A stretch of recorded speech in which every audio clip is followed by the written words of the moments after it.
Ngayon, before ako mag-bless, isi-share ko po muna yung isa sa mga bagong pasyente natin. Last week po sila, galing po sila, nandito sila ngayon. Dalawa yung ine-exercise ko kaninang umaga. Ngayon, nandito naman si Father Salon, ating Chief Exorcist sa Diocese of Tagbilaran, yung nagmimisa sa atin. May apat na lang dahil 6 po yung solemn exercise namin. So, tig-dalawa kami. Pero kanina, isang babae from Davao de Oro sa Batuhan, Laak, Davao de Oro. Ang layo, no? No? At itong babaeng ito, nandito yung kanyang pamilya, kanyang asawa.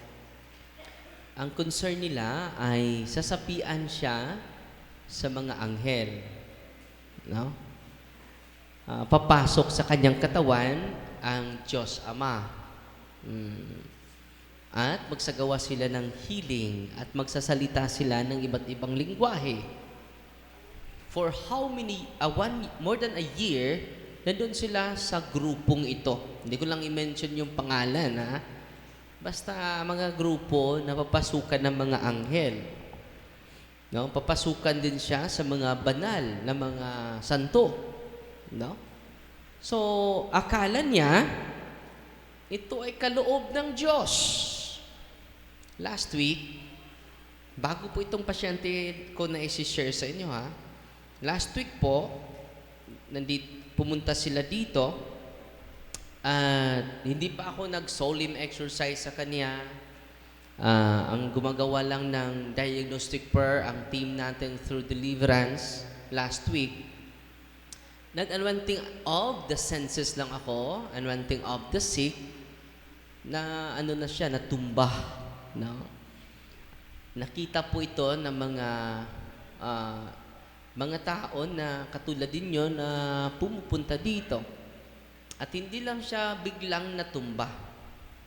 Sumigaw pa. No? At nagsasalita ng maraming mga revelation. No? Sila daw ay mga spiritual na mga nilalang. Huwag nyo na kaming pakialaman. So, hindi pa tayo nag-exercise na tumba na at sumigaw. Hindi ko alam kung narinig nyo yung may sumigaw sa loob. May narinig kayo na sumigaw sa loob? Siya yun. Dahil dalawa yung ina-exercise natin. Ang isa is from Palawan pa, Puerto Princesa. No? So grabe yung mga demonyo, nag-overtime. At salamat sa Diyos nandito kayo. Bakit?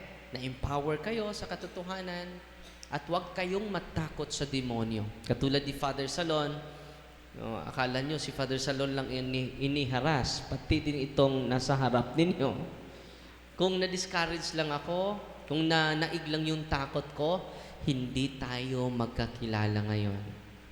Ang sekreto ng mga apostol, ang dapat nating yakapin. Activate your faith, not your fear. Amen? Natutuwa ba kayo ngayon? No. So itong babaeng ito from Mindanao, masakit yung kanyang likod, dito banda. Connected po sa kanyang damdamin. Parang may tumutusok. May sumasakal sa kanya. May nidunggab sa iyaha. Sumasaksak. Hirapan tayo kalisod nito, no? Pasensya, Sinaksaksak. May sumasaksak sa kanya. Sa kanyang dibdib. Hindi lang yan. Bigla lang gagalaw, kusa yung ilong niya, yung bibig niya, yung tainga niya, yung bibig, at may hangin sa loob, parang panuhot. No? Patuloy na dumadaloy at gumagalaw sa loob ng kanyang katawan. At meron ding mga bigla lang tutubo na buhok. At mawala naman. Sa sunod na araw, babalik na naman. And then masakit yung kanyang bituka. No? At alam nyo, yung may ganang kauras bitaw? Ang Tagalog sa kauras? Kamot? Kalmot. May kumakalmot sa kanyang, sa kanyang katawan. Na purma pa ito na triangle. At sa dulo nito ay may sugat. At yung kanyang sugat ay maitim. No? At pumupunta sila sa doktor, wala namang findings lahat. Normal lahat. Mabigat yung katawan niya. Extreme heaviness in her body. And she hears voices calling or whispering her name. And experiences a darkening of her sensation, often accompanied by fear and paralysis. Hindi siya makagalaw. Wala namang findings sa doktor. No? So, they consulted medical doctors regarding her symptoms. However, all medical examinations yielded negative findings. Wala pong findings. No? So, membro siya sa isang grupo na papasukan ng mga anghel. Papasukan ng mga Diyos Ama ng Panginoon. No? So, very deceiving, no? Dahil ang nagpakita na pumasok sa kanya, mga anghel. Sino kaya sa inyo ang hindi papayag? Mga anghel ang kasama ko, ang pumasok sa katawan ko. And then, yung dalawa niyang magkakapatid, namatay, the same symptoms. No? So, siya na isusunod. No? And then, bigla lang, lumaki yung tiyan ng kanyang mga kapatid. Itong mga symptoms niya ngayon, ito din yung mga symptoms ng mga kapatid niya. At sila po ay, para sa kanila, they associate it to sorcery or barak.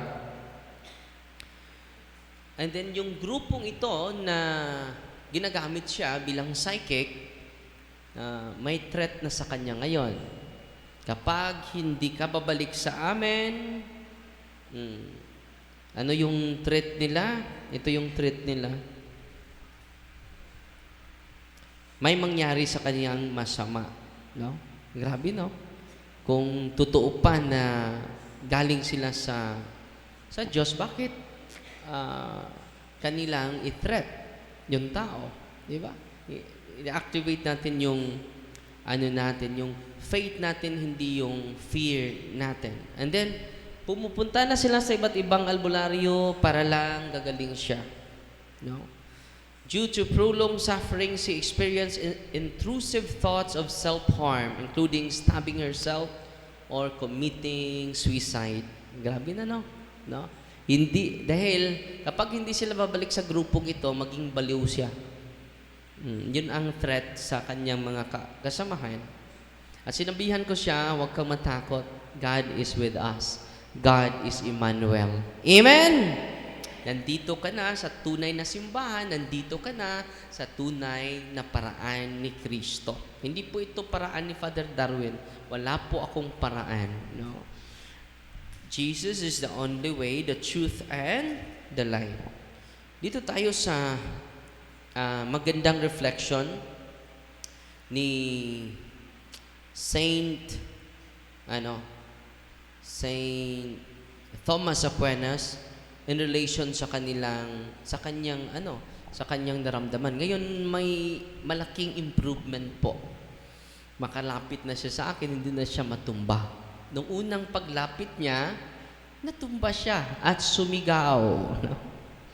At tinanong ko siya ngayon, kumusta na yung pakiramdam mo? Father, gradual improvement po. Nakaranas po ako.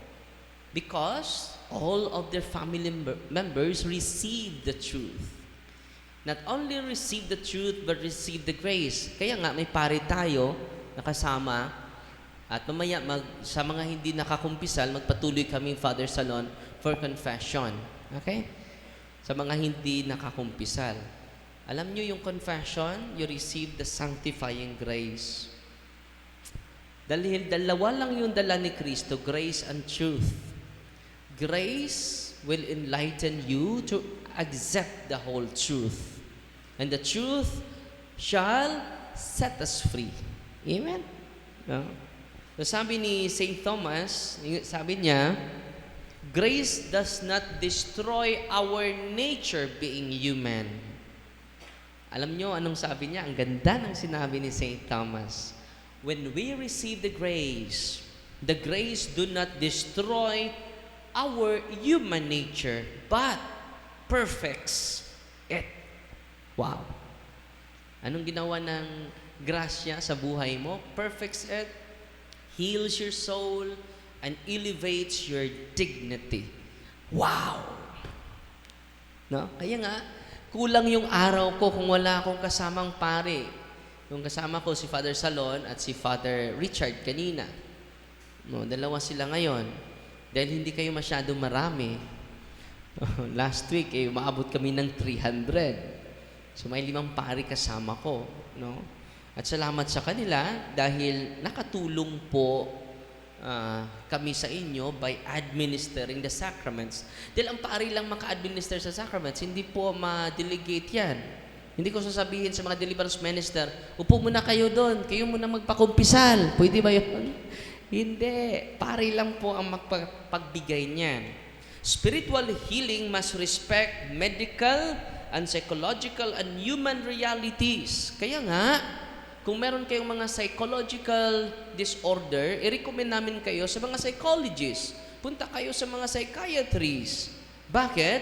It is our human realities. Di ba?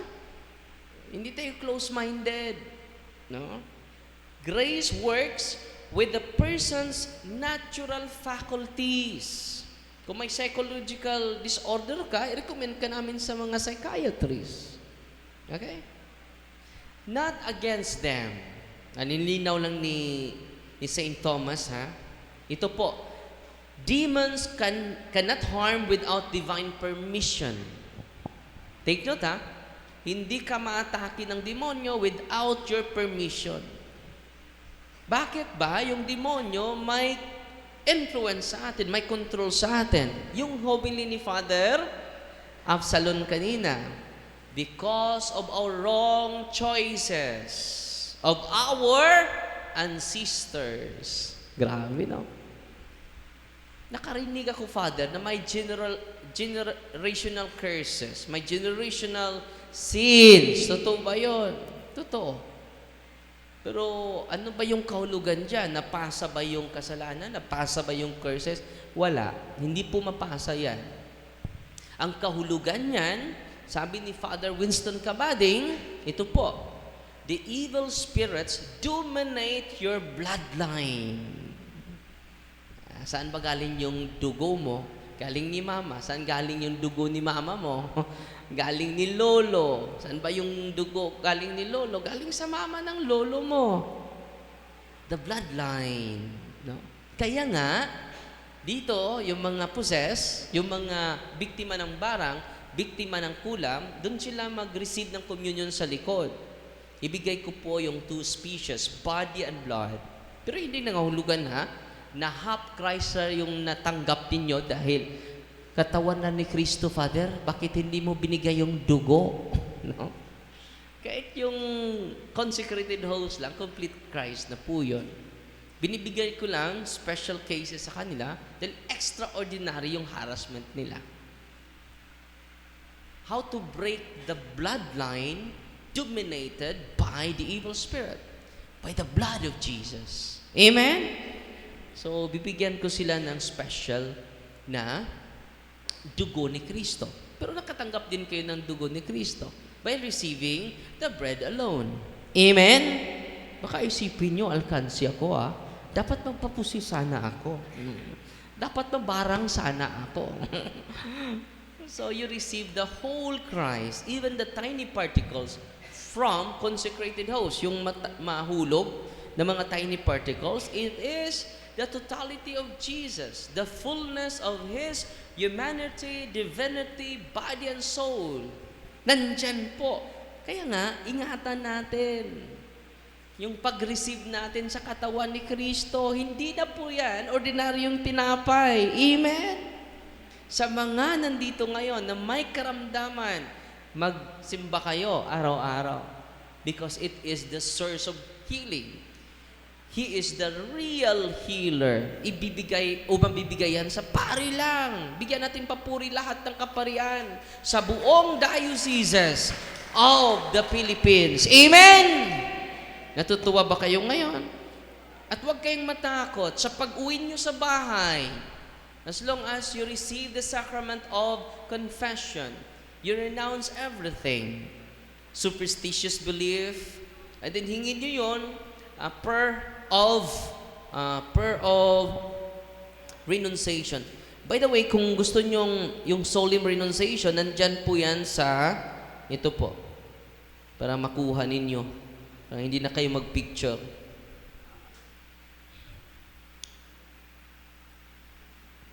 Nandito po yan sa, wait muna. I-search niyo sa website www.amoe.ph. Nandun po yung solemn renouncement po. At before kayo mag-renounce, basahin ninyo, baka hindi yan para sa inyo, may mga specific na mga renouncement. amoe.ph. Hoy, nakinig ba kayo? Nandun po lahat. Para hindi na kayo mag-picture. Nandun ang solemn renouncement. Basahin nyo. Dahil may mga unholy soul ties, mga ungodly vows, ungodly pact. Ano yon? www.amoe, ang spelling sa amoe, A-M-O-E. Amoe. A, apple, M-O-E. Eagle. .ph. Nakuha ninyo? Father, ano ba yan? www. Mag-ask kayo ng favor sa inyong mga anak. Dahil magaling sila doon. www.amoe.ph. Nandun po yung mga solemn renouncement. Okay? Parang hindi na kayo hihingi sa amin. So, nandun na lahat. Na malinaw ba? Okay. At after solemn renouncement, kailangan 7 days po in front of the Blessed Sacrament. Father, hindi ko madala yung buong pamilya ko. Okay lang, ikaw sa muna. No? Ikaw sa muna. No? Dahan-dahan po, we will attract and we will magnetize those people who never understand the official teachings of the church. Amen? Natutuwa ba kayo ngayon? No? At dahil sa permission ng una nating mga ninuno, the evil spirit dominates from our bloodline. So tignan tayo, hindi napasa yung curses, hindi napasa yung kasalanan ng lolo mo, but Satan dominates. Saan? From the bloodline of your generation. Naintindihan? Kaya nga, may tinatawag tayong generational sins, generational curses. Hindi pala napasa yung kasalanan ng tatay.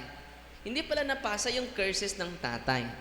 But the domination, the understanding of the season exorcist, it is the domination of the bloodline of our generation. Naintindihan ninyo? No? Yung generational sins and generational curses, yan po ang punto. No?